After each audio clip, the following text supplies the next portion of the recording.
Oh, you're still talking. Hey, you fucked up my start. Never mind. Sunny TV Unfiltered. Bournemouth 1, Arsenal 1. This Arsenal have drawn again.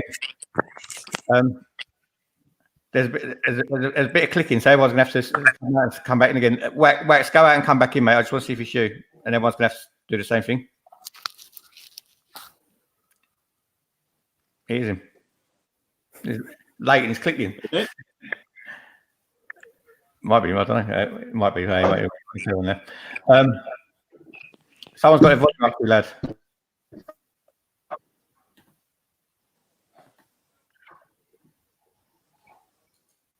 It wasn't you, mate. Let's just get on with it anyway. Yeah. Bournemouth 1, Arsenal 1. Poor result again for Arsenal, but as far as I'm concerned, the performance was better. Just listen to Arteta's post-match reaction. He seemed quite positive. So maybe it's building blocks. Got some special guests with us today. I've got Simon with us first time on the channel. Welcome, Simon. How you doing? You all right? Good evening, Sonny. Very pleased to be on. Happy Christmas to everybody. Thank you very much for the invite. Let's have a bit of This Is Your Life, Simon. Tell us about yourself, mate.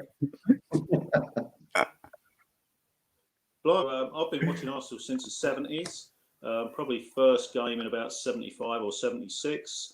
Had a season ticket at Highbury back in the 80s and 90s. And as I say, moved away now. I live in Cheshire, but still keep going to games when I can. And I'm keen to carry on watching on the TV. And since the sort of innovation of social media, I was a late developer in social media, shall we say, but enjoy interacting with people on Twitter. And this is the first time for me on the podcast.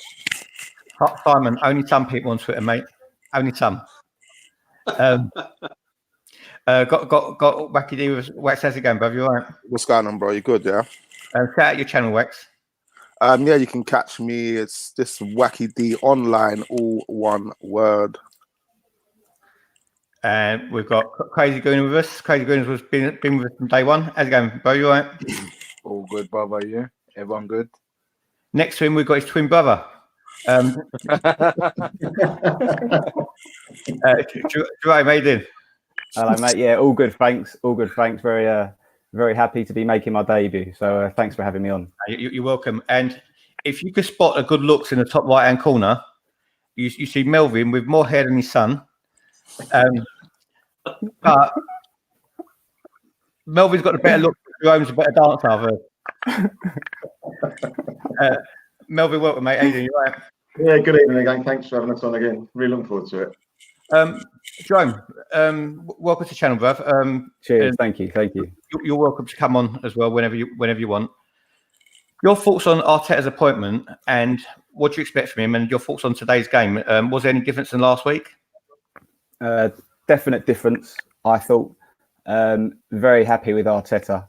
I know just before he was announced, they were talking about Ancelotti or Arteta, and I know obviously Ancelotti's got all the experience and the history, but Arteta excited me a lot more. Working with Pep, the players he's worked with. Very, very, very happy with Arteta's appointment. I think there's a lot of potential with him, and you can just see him in a few years' time. He's gonna manage big clubs, and so I'm happy that we've got him, and I'm feeling very optimistic about maybe not about the rest of this season, but the beginning of next season. And once he can bring in a couple of his own players, because I think you could see a difference today in the way we were playing. So yeah, overall I'm happy with him, and I think we will see a difference from now to the end of the season for sure. So it's good that he's cutting his teeth with a smaller club then before he goes on to a big appointment. Yeah. No, yeah. Go on, mate. Go on. No, you can just tell that he's going to do well. I just hope that it's going to be with us. No, I actually agree with you. I mean, I've got a really good feeling about Arteta, to be honest with you. I mean, after Wenger left us, I actually wanted Arteta then. Especially 3 years under Pep now. I think he's got a ruthless streak in him. Hopefully, anyway. He wasn't smiling today as much as he was on his press conference the other day. So maybe a week at the Emirates has taken his toll. Who knows? Simon, you brought some freshness to the channel, mate. And is Arteta going to bring some freshness into Arsenal and get rid of that stink what's around the place at the moment? So for me, when we got rid of Emery, my one box that needed ticking, this is my view, is I wanted someone that was grounded in Premier League football, whether that be a manager or an experienced player. But I didn't want another foreigner coming in from nowhere and trying to change things. Arteta, whatever you think of him, knows this league inside out. He knows what it takes to go to certain places on a Wednesday night away from home in the middle of January and things like that. He knows he's not going to get tripped up by stupid things that certain foreign managers, Emery in particular, done by starting inexperienced sides in seemingly easier fixtures and things like that. So I'm pleased. I think he's a pretty smart cookie. You can say what you like about the inexperience. He hasn't got any experience, but he's been working in this game for many, many years, and he's picked up lots of things along the way. So for me, I'm quite pleased with the appointment. Certainly no qualms about him taking us forward. Hello to everyone in the comments. Thanks for being with us. Gun and Talk is with us. Simon in the comments. Go and follow his channel. Simon's also going to be doing some content on this one as well. Very good question from Twisted Baba. I want all of you to answer this, right? Starting with you, Wax. What's the full expectation for Arteta this season? Is it just to avoid relegation? What is it? I would assume it would be to get in the top 6. That's what I think their expectations are, to get in that top 6. I mean, we've got enough time to do it. It's not to say like it's the end of the season, but that's what I think they would want, or at least maybe win the Europa League. I don't know. It's got to be one of the two, isn't it? Or the FA Cup, maybe. I don't know. It's got to be something like that. Melvin. I still think this board know nothing about football. They probably think we can still win the league. But realistically, I suppose, top 6 stroke, and if we're lucky, top 4. That's what they expect, but a long way to go. You know what? When we done a Christmas show and you were struggling on your analogies the other day, that would have been a good analogy. It's all the same thing that we the league. You'd have won the show. Crazy Gooner. Basically, you were spitting feathers under Emery. He weren't the man for you. No, he weren't. He's Arteta. If you asked me 2 weeks ago, honestly, I would have said no. I wanted someone like Simeone, someone that's just going to come and take no shit and basically kick out whoever don't want to be there. But the first press conference was very important, because if he carries on the way he made that, he will go along them lines. So I think he's a good appointment. Yeah, he can go a long way. He's got experience in the league as a player. He's been under Pep. He's learned under Wenger a bit. And I think you can tell a little bit of a difference today that he'll be good. And the expectations, I don't actually think the board have any expectations from him this year, apart from getting the fans back on side. And I think that's why they've given him a 3.5 contract instead of 2.5. I think that's a very good point you make, because they've actually, with length of contract, they've backed him a lot more than they did with Emery. Nefemi's come up with a good comment. I'm very happy with the performance. You can see what Arteta wants to do, but reality is the players aren't good enough.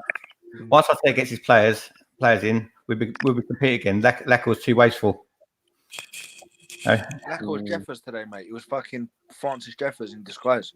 Yeah, there was nowhere, tripping over the ball, everything. Shaheen, great. Thanks very much for the super chat, Shaheen. That's really generous of you. And it's a shame that you weren't on the channel tonight, because I was expecting you. But obviously, you've just reserved your place with that. No, but your place was reserved anyway, mate. But like a Turkish wedding, if you're not really friends with the bride and groom, you sit at the back of the hall rather than the front. But now you can sit at the front. It says, "Hey Sonny, sorry for today. Not sure why Nelson started or why Pepe came on so late. We did look a lot more structured, and Xhaka, I thought, did well. Yeah. Let's hope you'll keep improving. And how many points will you be happy with over the next two games?" 6 points, man. Yeah, 6 points, man. Can, Fucking 2 shit teams at home. 2 shit teams at home. is it Fucking 6 realistic? points. Is it realistic that we can actually get 6 points? I'd take 3 now. I'd take Yeah. 3 now. Yeah, I think I'll it's be happy realistic, with 4. man. I'll be happy with 4. We can Who was get it? Chelsea and Man United. Yeah, they've both been. I mean, obviously, Man United had a good game today, but I mean, they've both been complacent in a way. So I think they're definitely. We can definitely exploit them. Certain areas. You know what? I don't know if it's your beard or my camera, but I heard someone talking, right, and I was looking around to see whose mouth was moving. You know what? I think I thought it was one of them voices in my head I get on a Saturday night. You know what? I think there's some sort of lagging with the internet, man. It's either that or you're pissed. Which one of one of the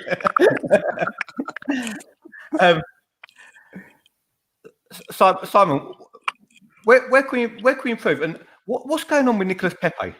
Seriously, he scores against West Ham. It's like typical Arsenal. He scores a goal and he don't play for the next 3 games. Yeah. So always I say, I give the foreigner the first 12 months for nothing. It's a massive culture shock coming into our style of football, I think. So he's come in with a huge price tag. Now, that's nothing to do with him, but it's a sort of reputation, and people are expecting that he's going to set the world alight on day one. So he's been played sparsely, shall we say, but nobody knows what's going on behind the scenes in training. So I think we have to stick with him. And I think he came on today, and he did make a bit of difference. You could argue he should have come on maybe 25 minutes earlier today, and he could have made a bit more of a difference, because Nelson struggled a little bit, I think, in times. But I'm going to stick with him. I think there's maybe a few little issues behind the scenes that he's struggling with. But as far as what I've seen on the pitch, he's clearly got ability. Let's just stick with him, see where we get to at the end of the season, and then hopefully next season he's going to gel.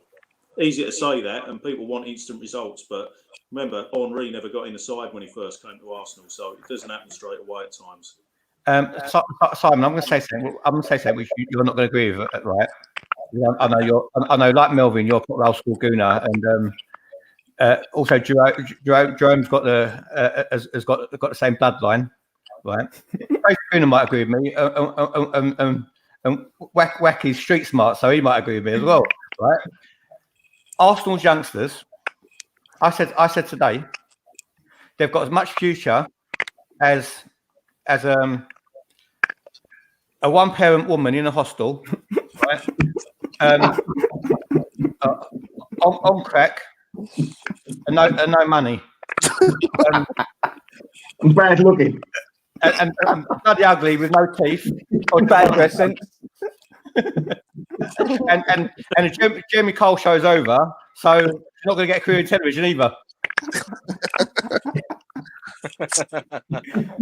If you have 5 youngsters coming through, yeah, and they've all got potential, what success rate do you view as being positive? 20%, 40%, or we know that all 5 are not going to succeed. But if 2 of those 5 became first team members in 3 years' time, I'd say that's a pretty good ratio for youngsters coming through in a Premier League at this particular time. Unless I'm mistaken, I think the only actual youth product that's done well is Ashley Cole. I don't know anyone else, and I might be mistaken. There might be others that I've forgotten. But even like say Bellerin, he was bought from Barcelona. I just don't think. I think it's so rare for an actual youth product to do well, especially in a team that's all right. It's going to sound stupid now, but that wants to like challenge and win the league. That they've got to be so good, and I just don't think, especially any of them at the moment, I don't think any of them are going to make it. Difference last year? Don't you think Saka will? I think Saka's got everything.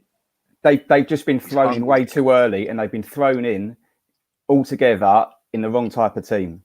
You can maybe chuck in one of them in a team that's doing amazingly well, but like chucking in say Willock in centre midfield so early on in a very important position, it just hasn't worked. And I think Saka, Nelson, Willock, they need to go out. They need to go out on loan. Yeah, because they've all come in straight from say under 23 football bang into the Premier League altogether, and it's a big ask. Inside as well. It's a big ask. Inside, that don't help. And just to not defend them, quite the opposite. Someone like Saka, I think, could be all right. Why is it we produced a left winger who can't cross the ball? He had 12 or 13 chances today. Every cross was pathetic. I just don't understand it. I'm sorry. Mate, Melvin, to me, right, I don't want to go in on him, right? I don't want to go in on too hard, but Too much pressure on him, to be honest. is it a sort of Obi? For me, Saka. Nah. He's going to be better than Iwobi, 100%. This is, mate. You got on the under 23s, yeah, and even the younger boys. He was playing as a proper left winger, yeah. Right now, remember, mate, he's going to do us. I know he's getting paid, obviously, as a player, but he's doing us a favour, man. A left back. It is. I mean, it's not fair to judge him. It's not fair to judge him as left back, and he did do well against Everton. But you know, let's not go by the under 23s because at the end of the day, they're first team footballers now, right? It's like judging me on the over 50s in the Turkish league, bruv. I'll be top scorer. But who's playing in the centre of the park for Chelsea at the moment? Mount. Yeah. Where was he playing last? He was out. I'm just going to leave and come back, Connie, Simon. He starts every game now for Chelsea. So what's the difference? Good point. Good point. He's got very good players around him. I mean, when not learn bad habits, which our boys seem to learn bad habits. I'm sorry. Yeah, it's true. He's got Willie and. When we mentioned which youngers actually came through the youth academy and really made an impact, I mean, for me, the last one I could really remember was Fabregas, who's really made an impact. Again, he was bought though, wasn't he? He didn't really come through from 10, 11, 12 years old. He was bought, but we did buy him. We had to go to Mothercare and buy a baby's bottle and some that.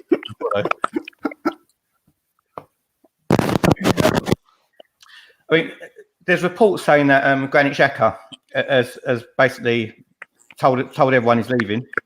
You know, he's renewed his passport. He's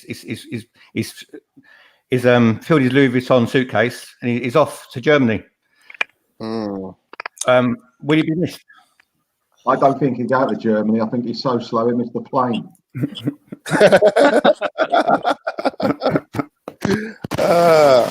I don't think he'll be missed. But you know what? It's like I'm not Xhaka's biggest fan. I've never really liked Xhaka, but over the past couple of games, ever since he's been dropped as the captain, he seems to have upped his game.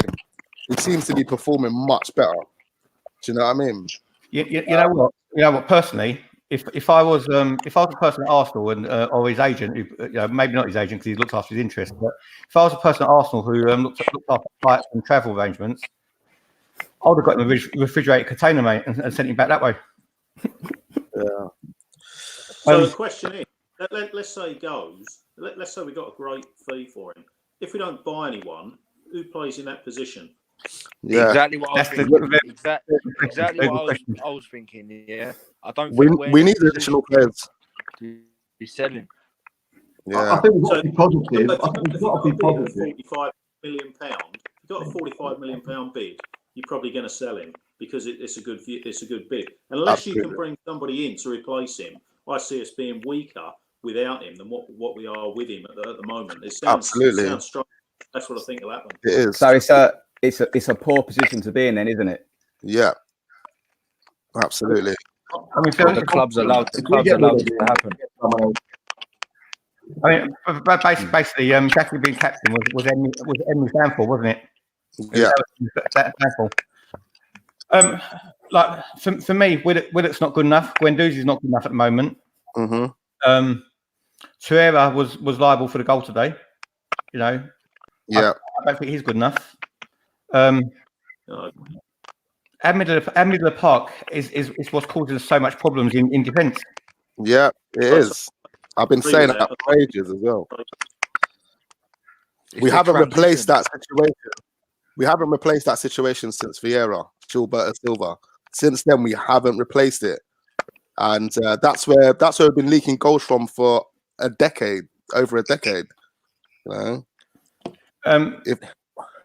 So I saw today, Snav, that the best back four in the world, but any combination of our midfield puts extra pressure on those back four. Now today, that's what I've been critical of Torreira because I've not been a fan of Torreira's, but I'll give him his due today. He stuck to the task today and he stayed in his position. What he's guilty of is running after the ball. He just run. People think he's brilliant because they see him running. Well, the ball is always going to win the race, yeah. So he runs after the ball, but he doesn't keep his position, and he's not sort of genned up on where to play to stop. Where to play, exactly. I'll give him his due. He played well today. I'll give him his due. He switched off for the goal though. Yeah, I was going to say to you guys, where do you think Torreira's best position is? Because I don't. A lot of people keep telling me he's an anchor man, and I don't think he's an anchor man. We need an anchor man. If we had an anchor man, I think it would prevent a lot of these goals going past us. Do you know what I mean? But where do you guys think Torreira really plays? Playing with him. Say that again. Do you think? Let's say he had Vieira next to him. Do you think that would make him a better player? Yeah, he's not.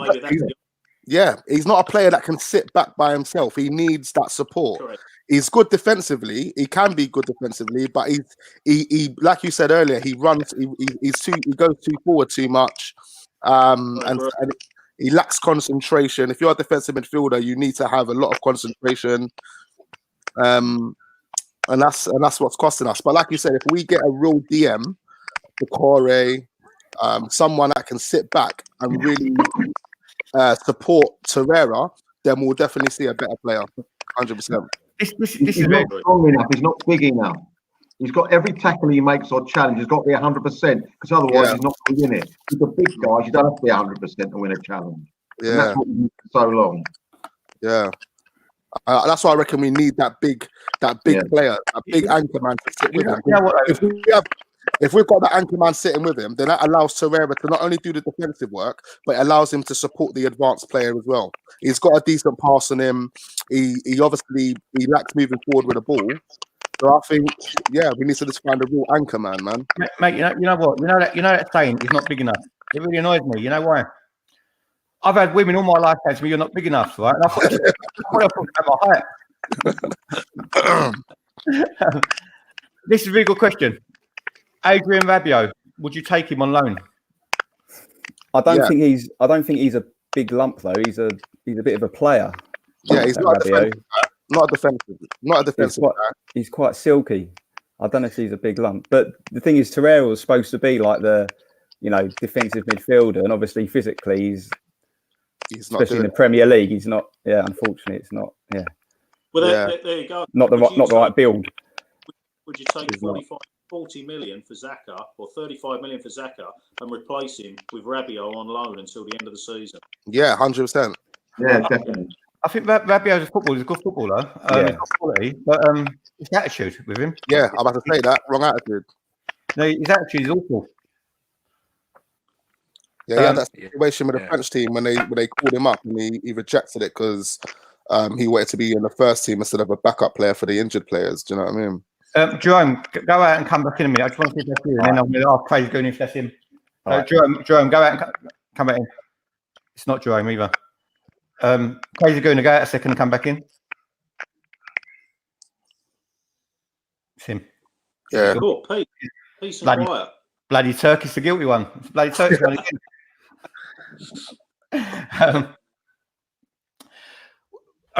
What is it you saw today? Basically, so positives, we had more energy, right? I think up front, I think was very wasteful. Out of the two, if we had to choose one, or even if we did have to choose one, we needed to raise some money because obviously Kroenke's not going to give us any, right? Who would you sacrifice, Lacazette or Aubameyang? Lacazette. Yeah. Based on today's performance, what's happened throughout the season, you have to say Lacazette. Although it's a no-brainer. Gang wants to go. I mean, his goal scoring record away from home is dreadful, isn't it? It's probably got about eight goals in 2 seasons. You know, you could not like away, do they? Well, away from home, he could have had 3 today, couldn't he? Yeah.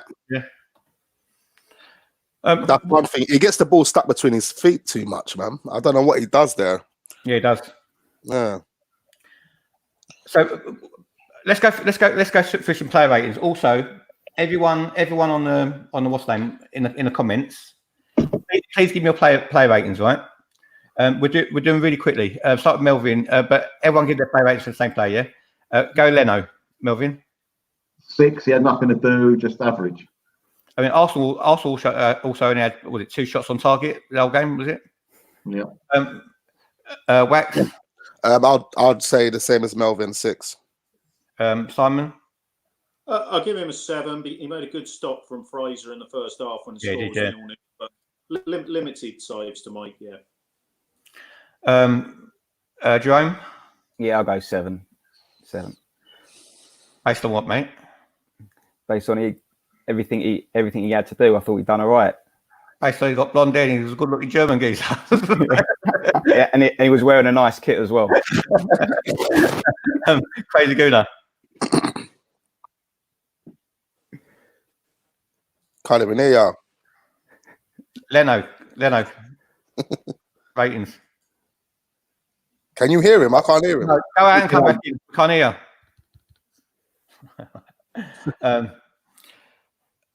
He gets a 5 there. Okay.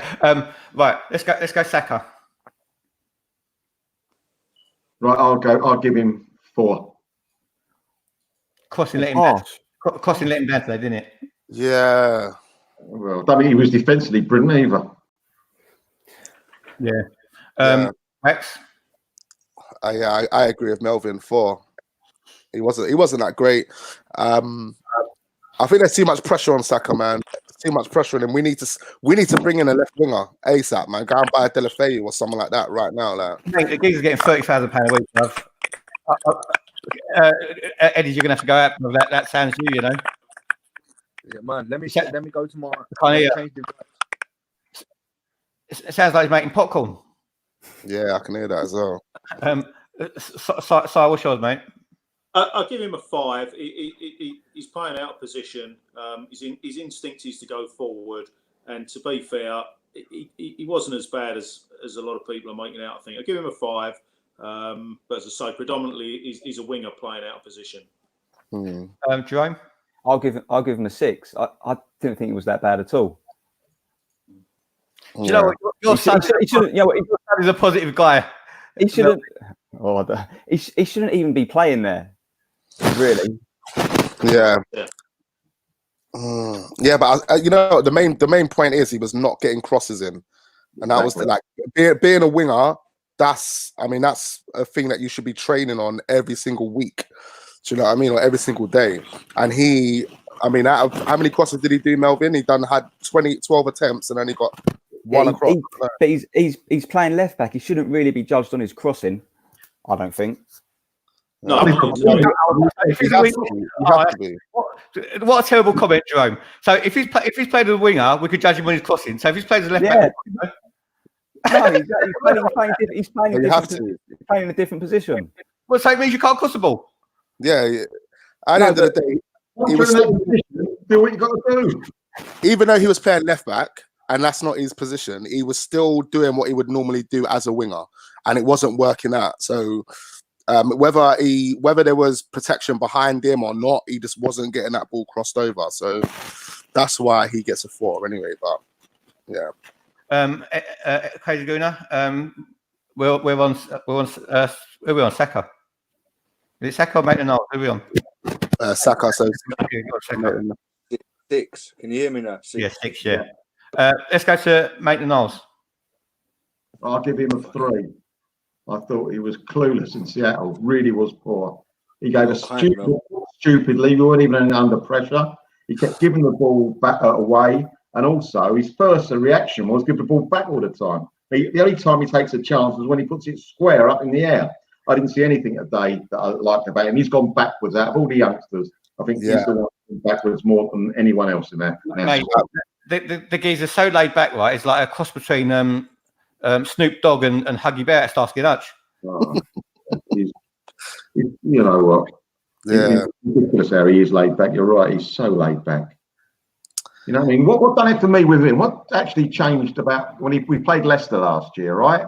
And this geezer got him sent off the midfield from Leicester, and he shook his hand and he's rolled around. He's like, you don't do that. You get sent off. You're annoyed, mate. You don't want to be sent off for someone. You don't shake their hand afterwards either. Yeah, I'd wait for the car park and gave him a reason to send me off. Exactly. You know, I'm sorry. His attitude. No, he's poor attitude from him as well. Yeah, I would actually give him a 0. I don't think Maitland-Niles is ready for this club, man. He needs to go. I even said it in my video a couple of weeks ago. 5 players that need to be sold in January. Maitland-Niles is in that 5. I think he needs to go, man. He's just not ready to wear that badge, unfortunately. I agree. Si's going to totally disagree there. Go on. I can see it in your eyes, Yeah, Si. I'm going to give him a 4.5. Once again, we're always referring to him as a fullback, but ultimately he's another one playing out of position. Now, he didn't get forward anywhere near as much as what Saka did, but that's not the instinct within him. But I don't think he made too many howlers in the game today, so I'll give him a 4.5, something like that. Jerome, we're going to give him about 9. No.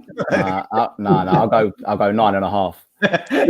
No, you know, did you notice? I don't know if anyone noticed when Arteta was managing Man City or assistant at Man City, Kyle Walker, the right back, came in a hell of a lot. I don't know if anyone noticed. Maitland-Niles today, he wasn't stuck out on the touchline, on the byline. He was he played in field a lot. So I think we're going to see that a lot with Arteta this season. The right back is going to play in field a lot, like what they do at Man City. And I think that's going to be a problem for Bellerin, because I don't think Bellerin technically is going to be good enough to get involved a lot in the build-up play in the middle of the pitch. But yeah, I'll give him about a 4 today. To be honest, I like to see a change of right back now. I think Arsenal got a bit too stout for Bellerin, and Bellerin's got a bit too stout for Arsenal now, in my opinion. Yeah. Crazy Gooner. I'll give Niles a 2. I just think people keep going, it's not his position. If you remember, Sonny, like in about 6 months ago, a year ago, when the podcast first started, I said, listen, you've been playing a year and a half. If you're a professional footballer, mate, you train every day, and a year and a half down the line, you're playing fucking right back, you still can't play the position. I'm sorry, mate, football's not for you. You know what? Right back was not Lovren's position. Centre back was not Kolo Touré's position. Yeah. Left back wasn't even Ashley Cole's position. How about that? Ashley Cole was a striker. Let me tell you that. Ashley Cole's from my area. He's from Bowie 3. I grew up with Ashley Cole back in the day. This guy was a striker. He was not a left back. Let me tell you that. You know what? I mean, I'm a mortgage broker. That shouldn't be my position. I should be running the country. But I'll make the most of what I've got. Let's go to centre backs. Law and Hardy. Right. Law and Hardy, we're gonna rate them as a combined, yeah. See what the highest rating is. So give them a combined rating. Right, combined, I'm giving them 8. Right, I'm giving them out of that 8. I'm giving them 5 for their defensive, how well they did defensively. 3. I'm only giving them 3 because they keep slowing up our play. They want to give the ball to each other. They have a little game between each other. That slows us up. So I just can't stand watching them anymore, honestly. Drives me mad. Wait till Rob Holding gets back, eh? Yeah. Wacky. We're talking about the 2 centre backs. Just to let you know, I didn't start watching the game until like the 50th minute. I think after that, what we do then? Let's talk about the second part of the podcast, shall we? but based on the last go by past experience, bruv. Just go by past experience. No, but on this match, based on the last 40 minutes of the game, I think David Luiz and Socrates played pretty well, man. I don't think they were terrible. They were trying to make things happen. I just think David Luiz just passes the ball way too much. He needs to sort out his passing accuracy. But I would give them together. I'll give them an 8. Yeah. Good question from Matt House. He says, "Sonny, do you rate Zach Medley?" I haven't seen enough of him, to be honest with you, but he looks like a lump. But obviously, the Arsenal under 23s don't rate him because he's not getting sniffs. You know. Is Koulibaly incoming? I don't think so. No, I think that's paper talk. I don't see anything whatsoever until the summer with regards to signing big players and stuff like that. So my own view is what we've got is what we'll have until the end of the season.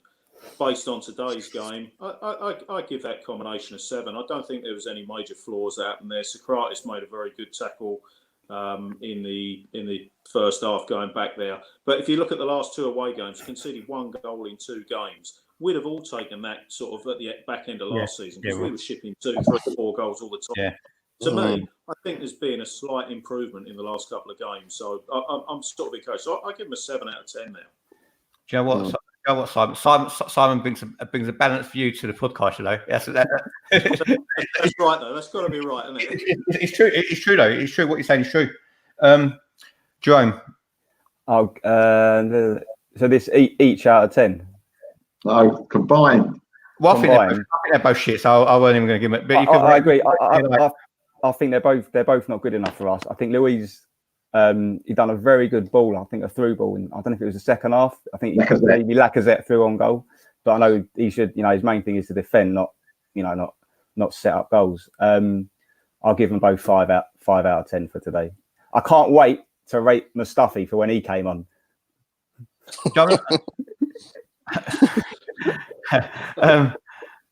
Crazy Gooner. Give them a 7.5. I don't really think they did anything wrong. I don't think they did much wrong. Pete, we've gone through this stage, and I just want to say that people keep saying they're not good enough for this club. Right, they're not well beaters, but this ain't Arsenal, man, from 10 years ago. Do you know what I mean? 15 years ago. This is different, man. This is a team that was fighting for top 4, no leagues anymore. Nah, do you know what? We're top 8 team, mate. We're top 8 team. I just want to say Kubilai won't be coming, so dream on. Well, Kubilai plays in the Turkish League, but Koulibaly plays in which one? We'll probably get Kubilai for the Turkish League. None of them's coming, yeah. His cousin, his brother, whatever, none of them's coming. You don't want someone like him anyway, 28-year-old. We're building a project here. Right, but Koulibaly, he's got experience, man. He's defensively strong, and we're lacking that. Well, let's go into midfield. Let's go Granit Xhaka. This guy seems to have 4 managers now. 4 managers are backing him and rating him. I don't get it myself, but Melvin. I give him a 5 because he did actually done a couple of good passes, but he slows it again. One of those players. His first thought is give the ball back, and he's got no control. Basically, if they give him time, he can hit a 10, 20-yard ball. No, this is one of his better games. I'm giving him 5. Who are we on? We're on Jack, aren't we? Wax gone. I would give for today. I'll give Xhaka a 7. I think Xhaka's done okay, man. I agree with Melvin. He does slow the play down a bit too much. But sometimes I think it's just the players that he's around, man, they're not getting into space quick enough. So he has to. You know what? I think you just took the words out of my mouth, right? I don't think Xhaka slows the play down more than any other player, to be honest with you, right? Because when he was out of the team, they was just as slow. Personally, I think it's a movement off the ball. I think they're lacking the movement. Yeah. At the moment. Yeah, I was going to say that they are lacking movement off the ball. Nearly every single player lacks movement off the ball. They don't know what to do whilst off the ball, what space to find whilst off the ball. The only person that does is Ozil.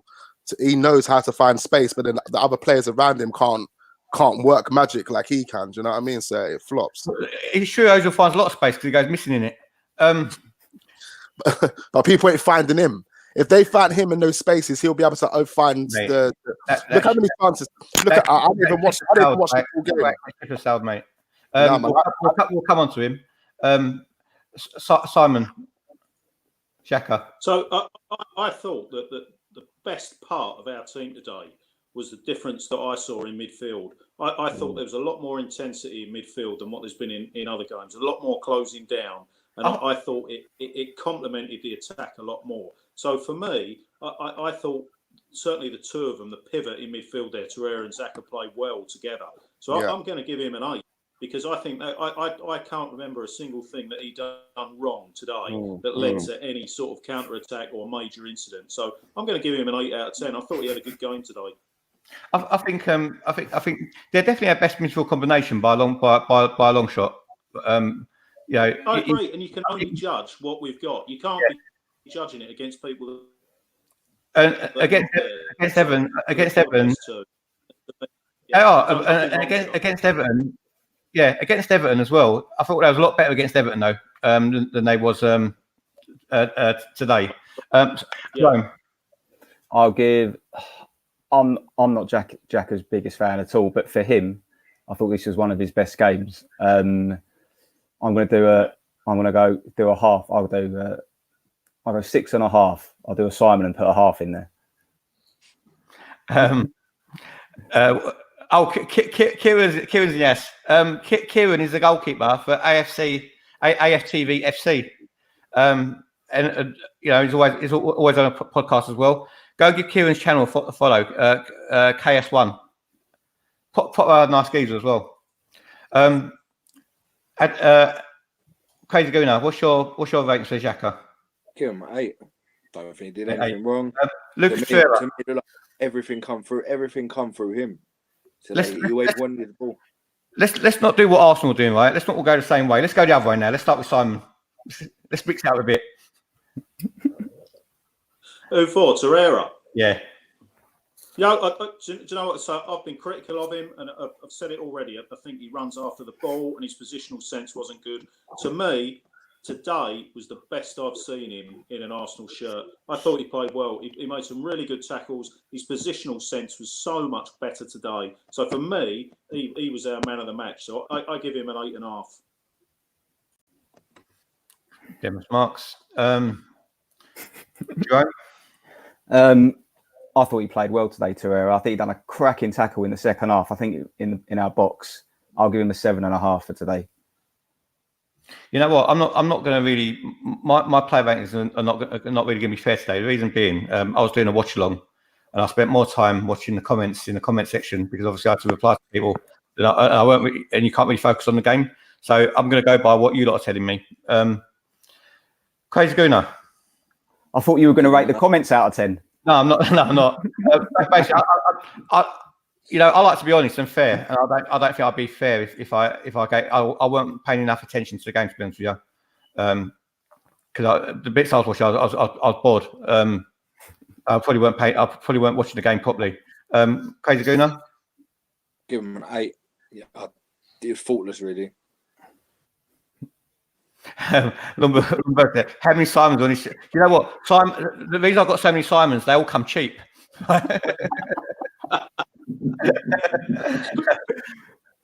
Melvin.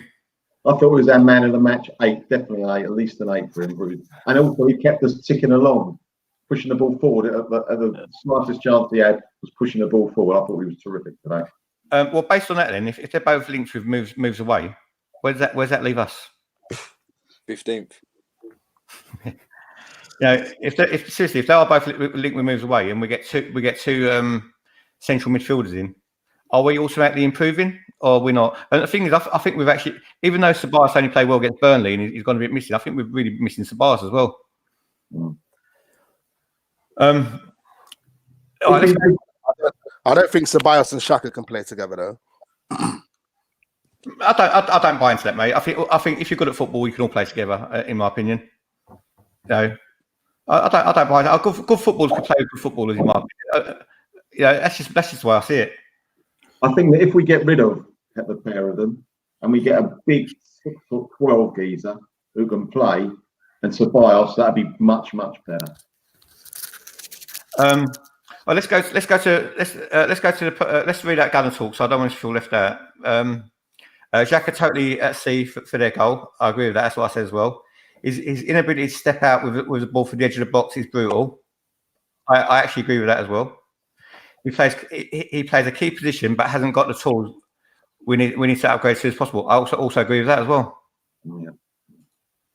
Where do you find the? We're only talking about who we've got. Yeah, exactly. That's right. It depends where crazy going. It depends where we're shopping, bruv. Really. Well, Arsenal fucking shopping Sunday market, mate. So, be careful what we. I don't know. Maybe they've had such a fall from grace this season that it might actually be the injection they need to actually go and repair this, because the Conkies, Stan or Josh, don't tell me they're sitting on their ranch and they're happy. I don't believe they are, because if we don't get at least Europa League football as well, that's going to cost them even more money. So I don't think And also Raul as well. Big pressure is going to be on Raul if they don't make at least a Europa League spot. You know, because it's his recruitment which we've got. So I think a lot of the blame stops with Raul. I think we've got Gazidi Sam, we've got Raul in, and the difference between the two, one's just fatter with more hair. Yeah, seriously, honestly, I think our recruitment's been shocking. Let's go to Mr. Devire's opinion. He's got a fan base of his own. You know, they might as well call Arsenal Özil FC. Let's go with a balanced opinion first. Let's go with Simon. So today, I saw more application from him certainly in the first half. I think he tired badly when they took him off, to be fair. But to me, I think he made a few things tick in the first half, and a lot of the chances that maybe we should have put away came from him. So I'm going to give him a 7 out of 10. Yeah. Let's go the other way now. Let's go Wax. I'm trying to keep you on your toes. Fall asleep. Ozil, I would give Ozil a 7. I think he was pulling the strings. I didn't see the first half, but I was told that he was pulling the strings in the first half. In the second half as well, I see him put through some chances that we should have put away. And he should have had 2 or 3 assists today. So I'll give him a 7 anyway. Hal, thanks for coming on and watch along with us today. He says, I haven't watched none of the AFC fan cams, by the way. I haven't watched them, but I would say it's a very good time for them to come out with some positive interviews. But it is actually a very good time. And I've said it before, and I said it to Robbie directly as well. I think the way their regulars behaved with their comments back, with the abuse they got, I think that they've done nothing to help the channel. All they've done is divided the fan base even more. Because if someone come at me, right, I'll defend it and in the right way and put my opinions across in a footballing manner. I wouldn't be swearing at people and saying they're on coke and this, that, and the other. I don't think they've done themselves any favours, and they don't represent me as an Arsenal fan. Sorry, and I've been on there. Melvin, Özil. I thought he'd done all right. What was nice to see, he was actually running with the ball, finding spaces and managing to get some great passes away. I thought the first half he was terrific, and if he could play like that every week, I ain't got a problem with him like I've had in the past. Crazy Gooner. I'll give him a 7. It was probably the most Özil performance I've seen in a long time. We got what we would like to expect from him. Do you know what surprised me though about him today? Yeah, it was the type of game where I thought, what is he playing for? Cold, wet, windy away game. Yeah, and I thought he's just going to disappear. But you know what? He took the ball, he made passes, he ran around. Yeah, he tired, but he looked a bit hungry. So if you get a bit more of this from him, it'll help. The one thing I just want to say about Özil while we're on him, yeah, is that you know these balls he played through to like Lacazette, he put some dangerous balls through. When he had Sanchez there, these were going in, mate. He just don't have the players around him to use his. He doesn't have the players. So anyway, he's got a 7. He's done his job, man. It's not his fault he's got shit there. You know what? I don't agree, mate. To be honest with you, I can't. I don't think there's another footballer in the world in any time, any decade, that we keep coming out with the excuse that he don't have the players around him. You know, I don't agree with that. I think people's misconceptions of Özil is this, right? In my opinion, right? As players get older, their games change, right? And Özil is just ain't the player that he was before. In my opinion, it doesn't make him a bad player, but I think he's just a cog in a machine which is doing well if they're doing well. But if the engine is not running right, that spark plug don't fire. So I think I think he's just an add-on, but he's never going to get a game by the scruff of the neck ever, in my opinion. No, he's not. He's not. Sonny, listen, why is it a talk show? Yeah, and we're talking about him. I'll ask you something. Yeah. Because I know we all know your opinion of him as well. I think he's overrated. However, if you put any playmaker in his position, even De Bruyne, You got fucking Aubameyang on a left wing who's not even a left winger. I know you I saw don't mind that either, mate. They're inverted forwards. They're not left wingers. I mean, no one says that about Sane and also Mane and Salah, do they? No, Or Sonny, my point is, you can put anyone in his position, yeah, and I honestly do not think you're going to get much more out of what he's getting. Like Nelson on the right wing.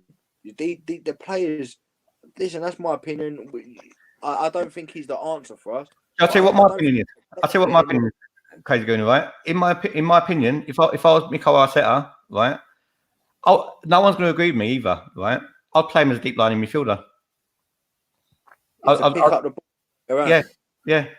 In certain games, maybe. In certain games. Certain games, yeah. Like he did at a time for Germany as well. He fucking takes Xhaka's position if he had a proper GM. Yeah, most of Özil's passes are only 10 yards. They're not. He's not chipping one on the outside of his boot and finding a player running onto it. He's not doing that no more. They're just 5 yards. All he's doing is working that ball.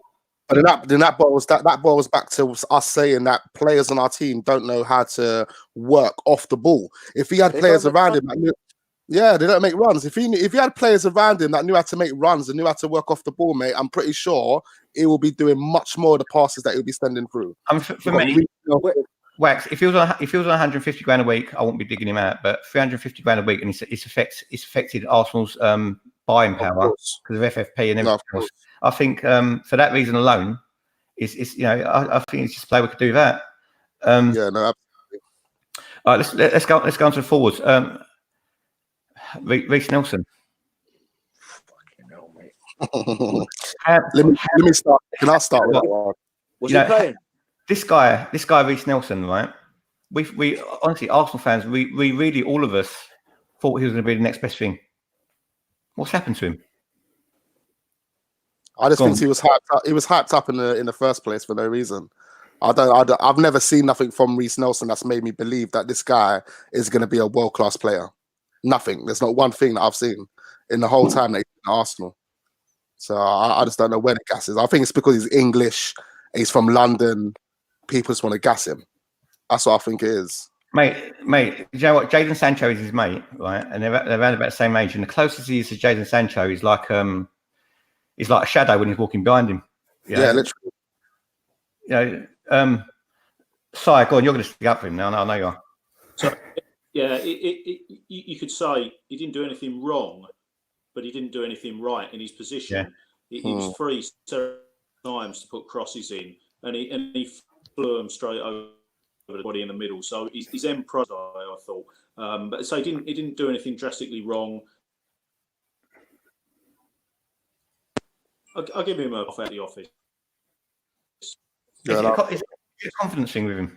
You know what I think it is. I think a lot of it is confidence. When he got into the final third or his final ball, he had no conviction. He had no belief that his end product was going to result in anything. And that reminded me a bit of Iwobi, how he used to play. He used to do all right, get into the edge of the box, and then his brain would just shut down, and nothing would happen.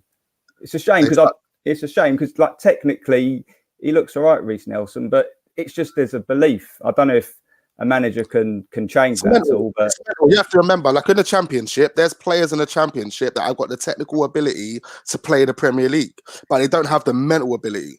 Do you understand? That's the same with Reece Nelson. At the end of the day, he doesn't have the mental ability to be at a top flight club. You need to go in a Championship, or you need to be at Fulham or one of those teams down there. That's your level. Not everyone can be a world-class player. I remember when Reece Nelson first got introduced under Wenger, right? Even though Wenger played him as a wing back most of the time, but when Wenger first introduced Reece Nelson was exciting, right? He'll come on, and he'll try things. He'll try to beat a player. He had so much confidence, right? And it's like that. They've coached it out of him. You know, because when Reece Nelson's on his game, when he wants to express himself, he's actually a decent player. Crazy Gooner, what do you reckon? I'll give him a 4 today.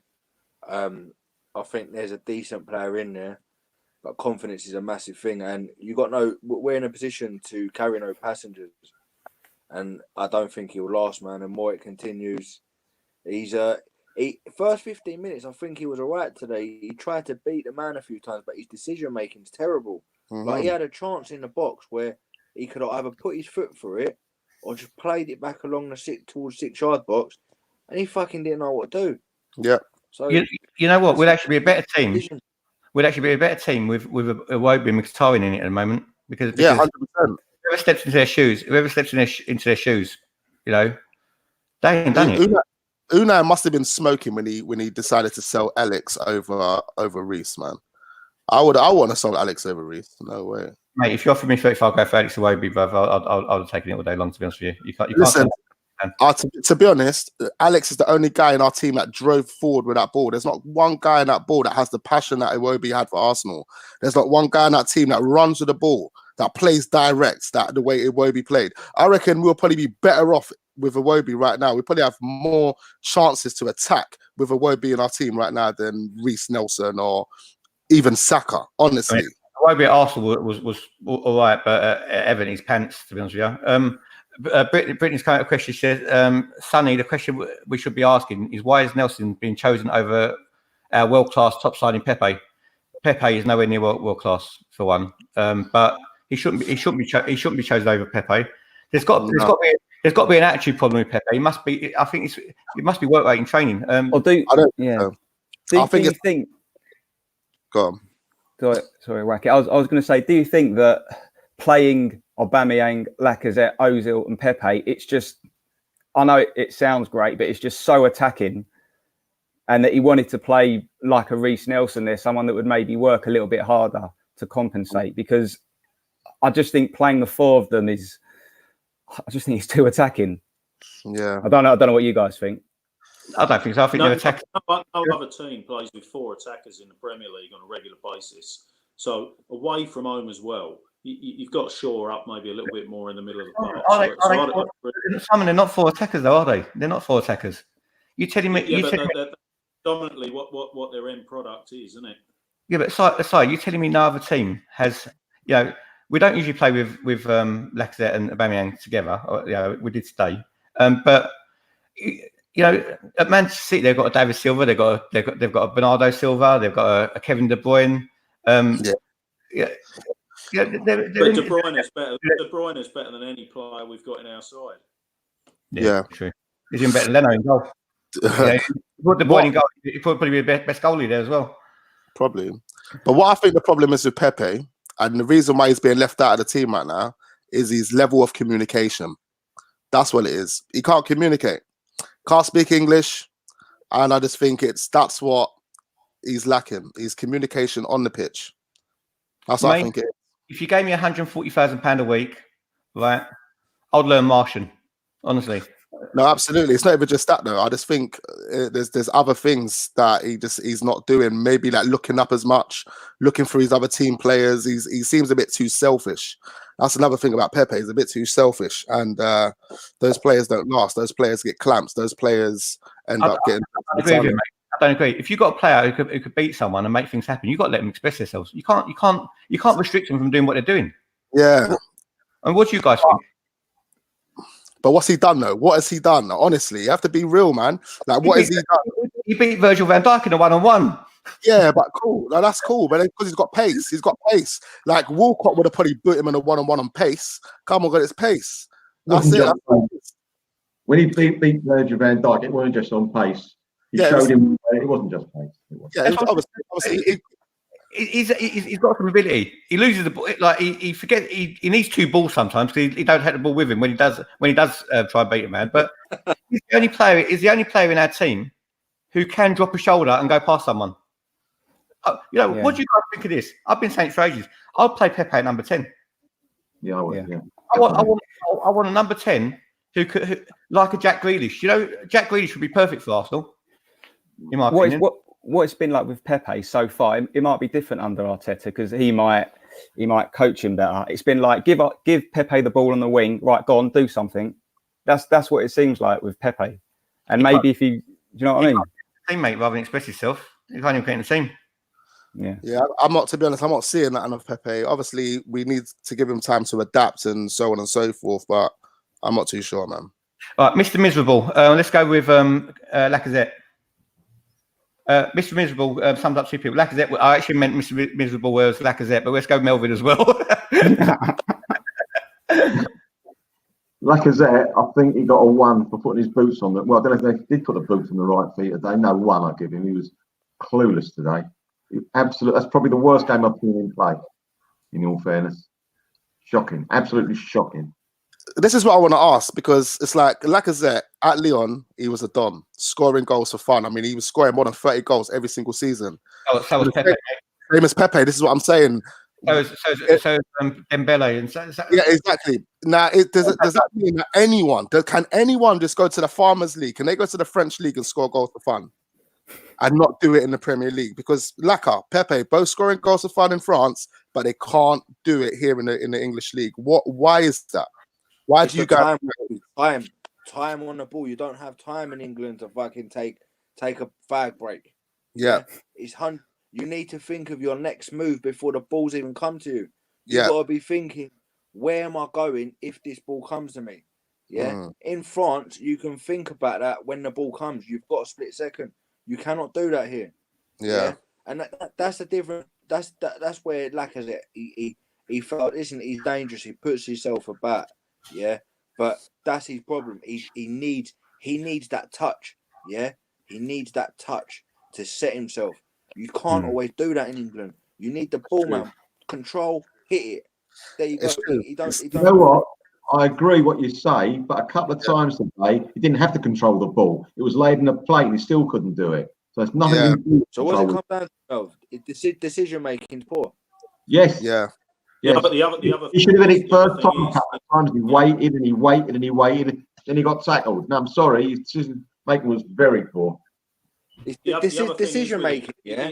Decision making is what separates the best from the rest. He struggles through a lack of pace, so it's not as though he can get the ball and run away from someone. He cannot run away from the defender because he's not quick enough. He's not like Martinelli. So if he's not got a few yards head start, he is going to get dragged back. You're spot on, Simon. You know what? Am I stupid? Right? Don't answer that. It wasn't a question.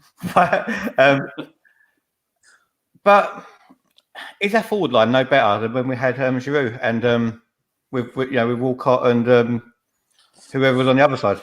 Sanchez. No, it's no better. I don't think it's no better. It's no better.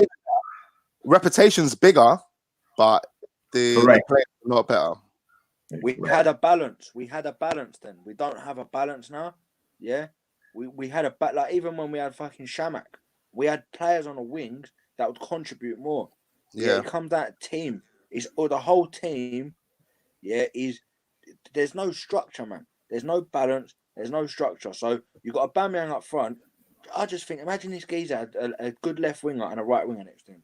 Yeah, he probably scored 30 league goals by himself. Not with Eddie, wouldn't. And that's why I feel like not with Ed though. Not with Ed. He's not. Aubameyang's not a complete football mate. He's got there's a lot missing to his game. And that's what we're lacking as well. Sorry, son. That's what we're lacking. I think we're lacking that striker that can really hold up the ball and bring in the other players off the wings and stuff like that. Like Giroud. I know Giroud wasn't the best player, but Giroud had good hold up play. Do you know what I mean? He could hold the ball up. Bit of a divisive question, right? Just for spice things up. Who would you rather have in the team, right? Take Laka out of the equation. We won't need both of them if this player was there. Would you rather have Harry Kane in the team, or would you rather have Aubameyang in the team? Harry Kane. Harry Kane or who? Aubameyang. Unfortunately, I would say Harry Kane because he's more of a complete striker. He's an all-rounder. He's got a header. He's got a shot. He's good off the ball. He makes good runs. He's clinical. He barely misses a chance. So I would say Harry Kane. I know Bear Man's going to give me some stick for that, but that's why I asked the question. You got to be real, man. How about you guys? I can't stand Kane, to be honest with you. I can't stand him. I can't stand him, but me too. I don't like him either. Just to put that out there. Strike force we've ever had at the club. The most expensive by far. The biggest names up front we've had for a long, long while. We're sitting here at the end of the year with a negative goal difference. So now I know that's not all the result of the strikers. I know you can blame that on the defence, but something's clearly wrong. So some of those forwards have got to be sacrificed for different styled players. Yeah, I agree. There's something within the makeup of the team which is not working at the moment. You know, we've got some really good parts, but they're for different cars. You know. Yeah. It's a good way to put it. You got some good metaphors there, ain't you, son? He's always got loads of different metaphors all the time. You know what I do, Wax? I lie in my bed naked, thinking of them, and write them down on a bit of paper.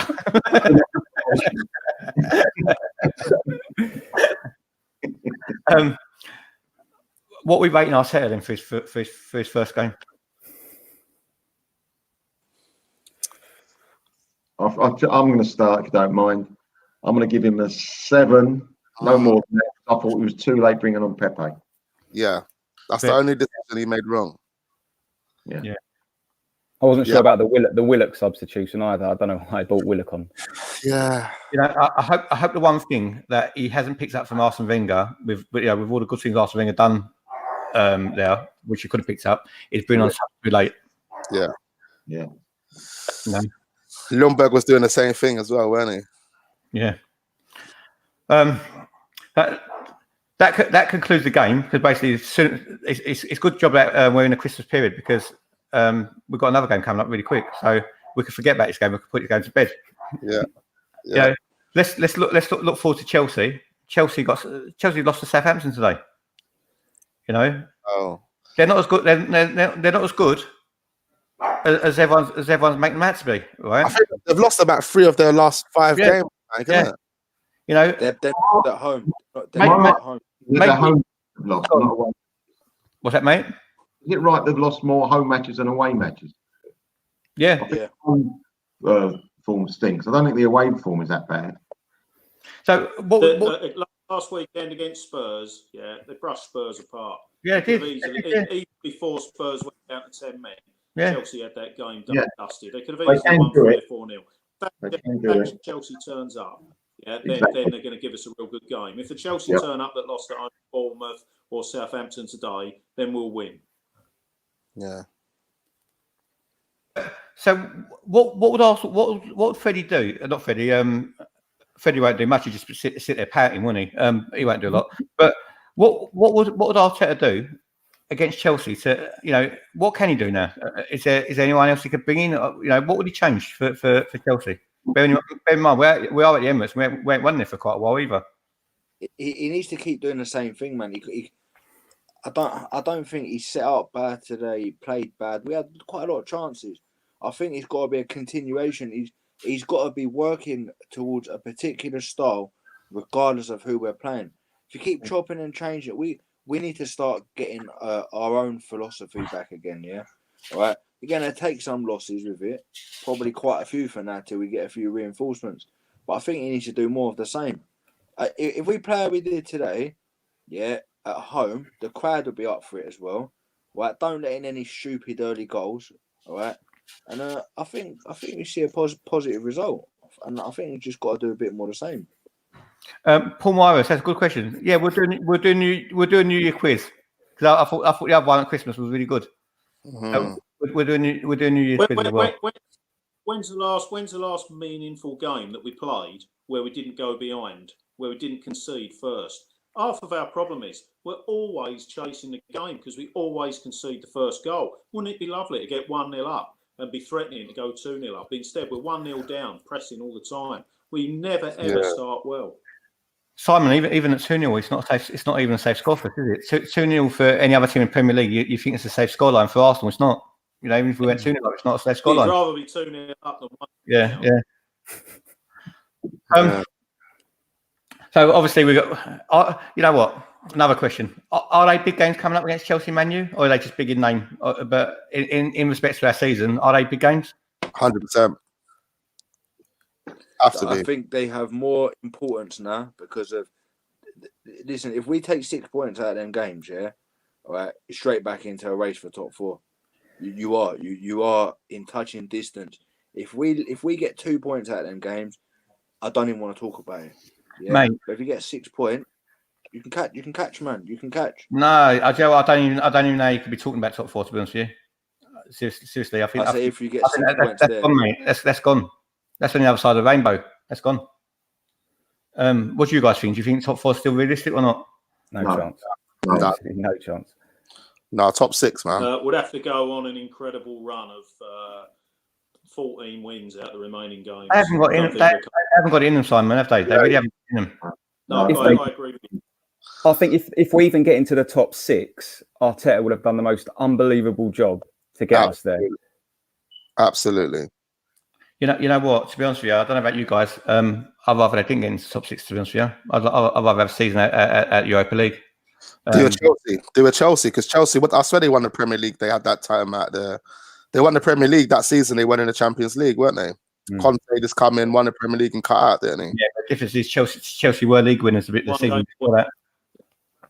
You know, Arsenal couldn't even do Chelsea if they dressed up as Chelsea and run around Stamford Bridge. They couldn't do Chelsea. You know. You know what? Are we spending in January?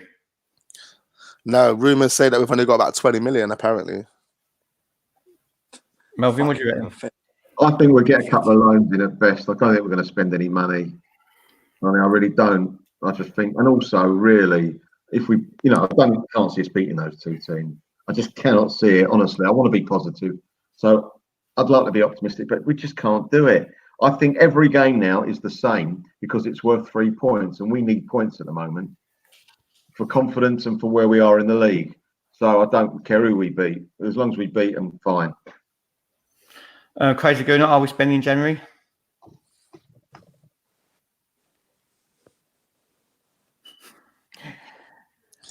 That's a no. Jerome? I think we'll only spend the money that we recoup if we sell someone. So if they sell Jack or Torreira, they'll just spend that money. They won't spend more than what they bring in. All right, then. Based on that, then, we're going to finish the podcast on this, right? If the Cronkies and Raul don't go out and strengthen us significantly, right? I don't mean one player. I mean significantly, right? In January, I want you all to give me a reason why Arsenal fans are still going to go to the Emirates, please, because I've boycotted. I'm going back to Arteta, but I've actually boycotted. And if Arsenal do not spend in January, that's me done. That's me done after 40 years of going to Arsenal. I'm done. I know I only look 21, but I've been going for 40 years. Simon. For me, I think we'll only get a loan signing in January. I can't see us spending any money. Possibly if someone goes, but we've never been big on doing business in January. It's only ever normally one player. I don't see anything changing this year. Would you, if you was a regular match going fan, right, or even now? Yeah, it's costing you £8 to go to a game, mate. Because I've been going for that long.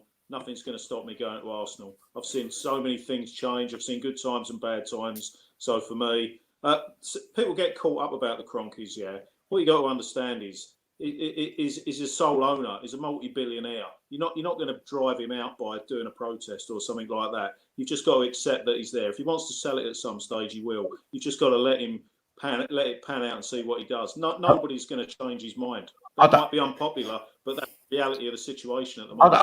I don't agree. So let's have 5 minutes of an argument with all of us here. I just want to read out your super chat. O'Belly, thanks for your super chat, brother. Xhaka is gone. We have to spend. Yeah, they're probably going to spend it on new seats in the club level or something. You're asking the question. Well, what would make Arsenal supporters still go? Yeah, because money. Yeah. Because I think it's fans like I'm not digging you out, Simon. Don't get me wrong, right? I think it's fans like Simon, proper diehard Arsenal, Melvin, yourself, Jerome, all of us, right? All of us, especially of a certain age, yeah. Who's been there. Some of you guys have been there longer than me. I mean, Terry Neal was my first manager, which I went to watch. We've had good and bad days, right? But Arsene Wenger, whether you love him or hate him, he's raised the bar of our expectations of the football club. What's it take, right? Joe Simon, £75-80 to go and watch a football match, right? You bring your kid with you, it's costing you £200 once you park your car and you've had something to eat, right? And that's not including even having a pint at half time, right? And we're coming out and we're not enjoying it, right? What is it going to take for us, because fans like us, well, not me, because I've gone on a bit of a hissy fit and I've stopped, right? But fans like yourselves, which I'm not digging out because you're proper fans here. Where you're letting your heart rule your head, right? Nothing will ever change because we're already admitting defeat. I'm not saying Kroenke's going to sell up, but empty seats is the only way they're going to be embarrassed, isn't it? Yeah. As a business, if it's not generating any money, and you're in the red, you're sitting in the red every single week. You and your accountant are sitting there doing the numbers, and it's like, hold on, this is in the red. Whether it's people buying shirts, whether it's people buying tickets to sit there and watch the game, whether it's people buying hot dogs, whether it's people buying chicken and chips, whatever it is from the stands around in the stadium. That's what's going to make them, like you said, if people stop doing that as a business, they're not going to want to run the business anymore. They're going to want to sell the business on, aren't they? Look, we've got. I want you all to come back on this. Yeah, we've gone from challenging for the league. No, we've gone from winning the league to challenging for the league, to being a regular in the top 4, to challenging for the top 4, to being in the Europa League, to now challenging for the Europa League, and now this season we're changing to staying in the fucking league, right? At what point are we? What do we need to do? What do we need to do to what's the name? Stop going. Get food poisoning from one of those shit hot dogs. What do we need to do? Simon, go on, mate. We're going to finish it on. We're going to finish it. What's the difference between winning the league in '71 and not winning anything bar one FA Cup until 1987? Yeah. These periods. The thing is, with got to understand. This guy is a multi-billionaire. Yeah. So having a few empty seats and stuff like that is not going to affect him. Here's a question, yeah, for anyone. How much money do you think Stan Kroenke's made out of Arsenal since he's been involved in the club? Well, according to reports, nothing. No, taking it out may be nothing, right? Because obviously we don't know, right? Because obviously, especially in that, he owns an asset. Now, the asset that he owns is probably more it's gone up in value than what it was when he bought it. But physical cash, he's not made anything out of it. He's well in debt for it and stuff like that. If he was to sell it tomorrow, he'd make a big profit. So if you own an asset, yeah, it's in your best interest for the asset to function properly in order to make it more profitable. The only way to do that is by making it successful. So the ball is in his court. Now, not buying a pie at half time or doing a march down the street or not buying a few tickets is not going to have any financial effect on him whatsoever. Match day, it will do, because match day revenue will go down quite a bit, right? If you went and bought a mansion, Simon, which you have anyway, right? And you've gone into that shitload of debt. What you're saying, yeah, right? And it's gone up in value. It's doubled in price, tripled in price. But you're not painting it. You're not doing the garden. You're not cutting the hedges. You're not giving it a lick of. You're not doing nothing to it. You're not improving it at all. All it's doing is eroding, right? Eventually, it's gonna be worth fuck all. But if he comes bottom of the Premier League, what's his revenue for finishing last in the Premier League? 100 million plus. He sells out most games anyway, doesn't he, and stuff like that. If you don't buy the tickets, tourists will buy them and stuff like that. There's still tickets available now, but he's still got season tickets on waiting lists and stuff like that.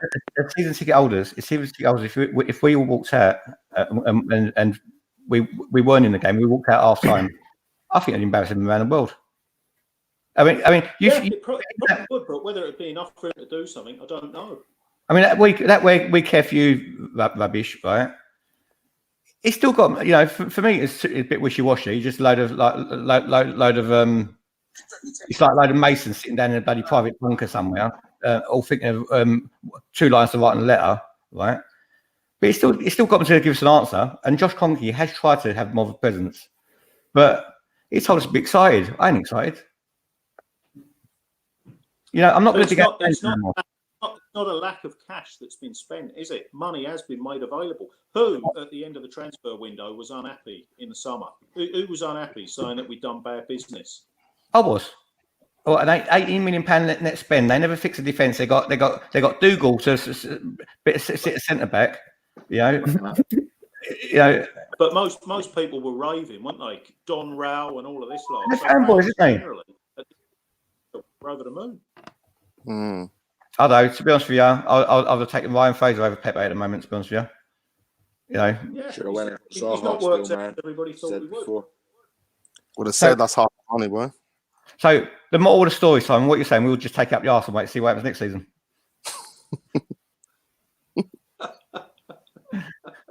I just think you just got to, unfortunately, get through the rest of this season, see where we are, and reassess in the summer. Yeah, like I said at the start, for me, the season now for Arteta is a free hit for the rest of the season. It's about getting the club's culture and mentality back. Is the main thing for me. If he gets the culture and mentality back, I ain't that bothered about results at the moment. As long as we don't get relegated, I don't care if we're in the Europa League. I don't care if we're in the Europa League. What's your thoughts on it, Jerome? The whole thing.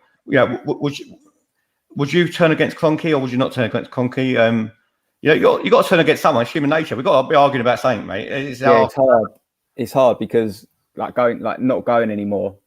It's an addiction, isn't it? Going to Arsenal. So you're asking people to sort of go against their addiction. And there's no guarantee that if you don't go, that Kroenke is going to sell. If you were to say to people, right, this is the deal here, no one turn up and he's going to sell, that might work. But because it's not a guarantee, I don't think. Yeah, in theory, it's a nice idea, but in reality, it doesn't work. I think he only sells if Arsenal get relegated.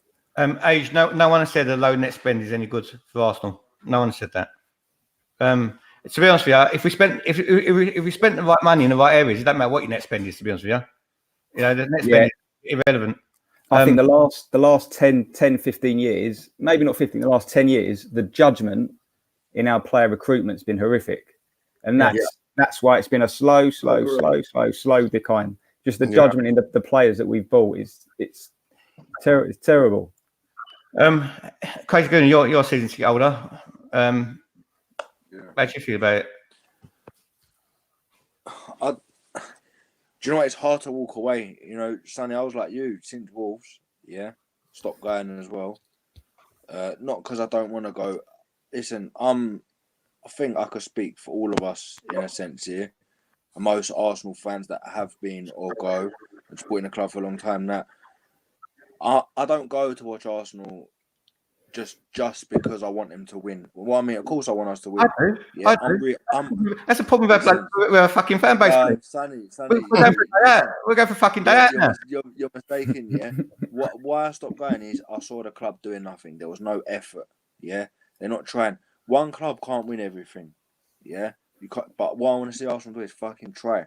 Compete, spend some money, yeah. Spend some money. And do you know what?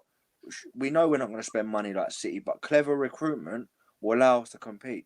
And the other thing they need to be driving as well, yeah, which we're not making the most of here, and this comes from a higher level in Arsenal, we're not selling enough of these young players that look promising.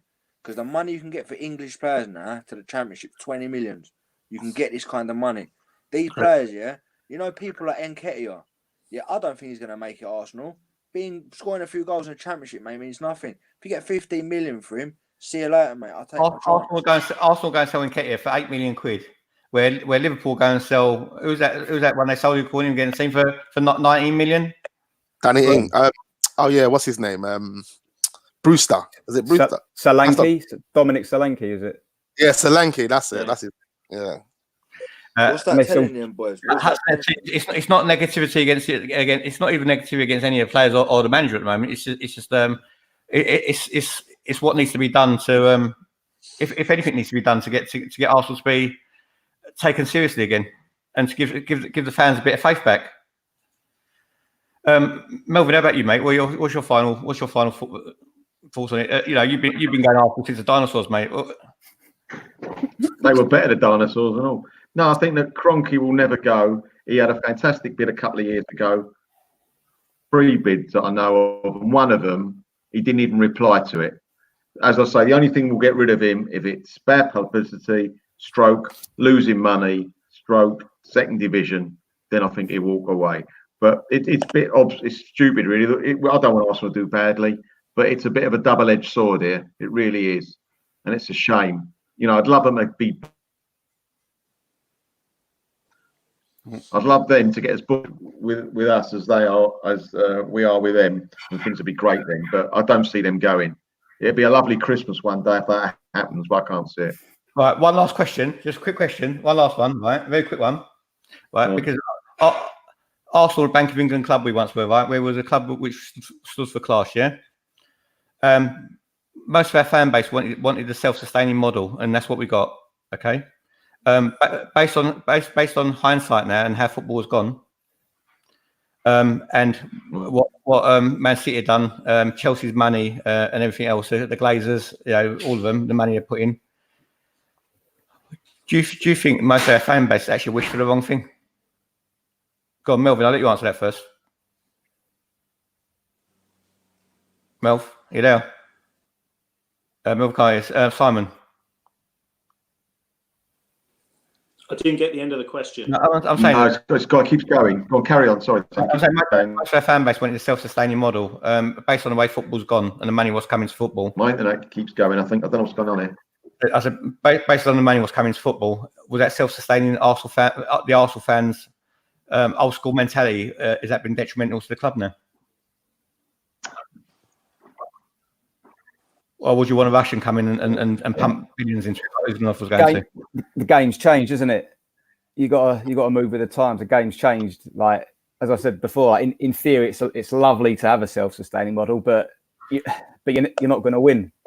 You're not going to win. So you got to move with the times. And if we have to get someone in that's worth, like we've got an owner that's worth billions, but we haven't got the benefits of having an owner that's worth billions.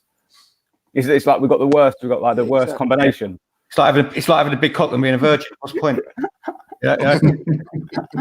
There's two things I'll say. I don't think financial fair play has had any effect whatsoever on the game, or if it has, it's been very limited. And that's only at Arsenal. Only at Arsenal, Simon. Yeah, and the other thing is, I think our recruitment, someone said it earlier, I think our recruitment has been poor. I think we've paid top dollar for very average players that we've still got and we've given big contracts to. That has got to be sorted out for us going forward. And I think that will help us massively. That's what Raul Sanelli is meant to be there for. That's why Raul Sanelli was brought to the club, so we can get better quality players for cheap. Do you know what I mean? So, because he's a great negotiator, isn't he? So, apparently, he's meant to go in there, twang them. That's why we got Pepe in it. 5 years, 72 million, broke down over 5 years. And it was obviously him that went and made that happen. You know what? We're gonna end it on this. My final thoughts. Raul Sanelli has got his black book of contacts. But the only thing in his contacts is prostitutes. He's doing fuck all for Arsenal in the recruitment process. Right? True. Yeah, he's a fraud, as far as I'm concerned. Thanks to everyone in the comments. Want to say a special thank you to Simon. You're welcome to come on again, Simon, whenever you want, mate. Your friend of the channel. You don't need an invitation. Just let me know. That goes for you as well, Jerome, as well, mate. As well. Cheers, thanks, Sonny. Thanks, thanks. Because sometimes it's embarrassing for me to keep asking people, do they want to come on? And I actually feel a bit embarrassed. It's like asking the best looking woman out in a club. You sometimes go for the safer option. So it would be nice if some of you asked me for a change. Wacky, thanks for coming on, bruv. No problem, brother. Anytime, you know. Shout out your channel before you go. Yeah, it's Wacky's World. Just type in Wacky D online on YouTube and you will find that. All one word. Crazy Gooner, thanks for coming on, brother. It's been a long time since we've seen you, and I appreciate you being there. But even when you haven't been on, you've always supported the channel, and you've always retweeted the channel as well on Twitter, and I really appreciate that. And that's right, just, man. That's just hopefully people just retweet and the channel gets out there, because it's real. We're all honest and we're proper fans, and we do give normal fans a chance. Melvin, last quick question for you. Yeah, go on. I messaged you probably about 2 o'clock in the morning because I was trying to have a brainwaves of trying to get the channel with That's you. right. Yeah. And I knew you'd be sleeping. I knew you'd have your water bottle and your night hat and everything. Have me Horlicks. The question I asked you, because I do like to get people who come involved in the podcast. I don't need to be on every show, right? The whole point is this channel's for the fans, not about me. So I asked you, right, being an old school Arsenal fan, do you want to do your own show once a week or every 2 weeks if you've got time, and just talk about your your memories of Arsenal. And obviously, get people like Simon on, who's been going to games since God was a boy. And just about have your share your stories of Arsenal and your views of Arsenal from a more mature perspective, because a lot of people who actually watch YouTube are just kids, and I feel too old for YouTube. I'll tell you what, I've got some great memories, actually, stories to tell. Yeah, I wouldn't mind that in a couple of weeks' time or something. And so Simon, and so are fans like Johnny Buttons and Kenton, and there was a lot of stories, right? Highbury stories and stories of magical nights like '89 and other games, and '71, like Simon said, and 1930.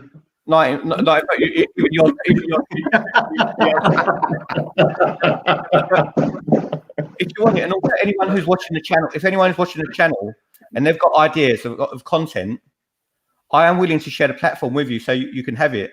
The problem is, because you get haters, they think because I'm offering this, it's only because I want my channel to grow and I'm using it. That's not the case. I just want the best channel of most content and most diversity of things you can put on. So don't take it as you've been used. Just take it as a platform for you to grow who you are.